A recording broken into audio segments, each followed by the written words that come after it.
কেন ভালো লাগে না? কি হয়েছে তোমার? কি হয়েছে? বলো কি হয়েছে? বলো কি হয়েছে?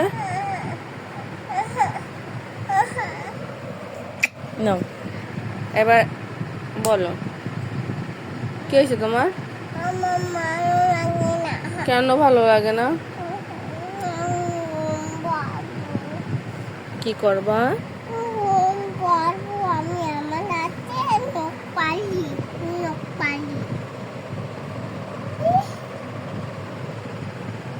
আমার হাতে একটা দুটো নখ পালিশ কই একটা দুটো তোমার হাতে নেল পালিশ নেই, উঠে গেছে? আমার নেই পালিশ তাই জন্যে তোমার মন খারাপ? তোমার মন খারাপ কেন মা? মামা, তোমার মন খারাপ কেন?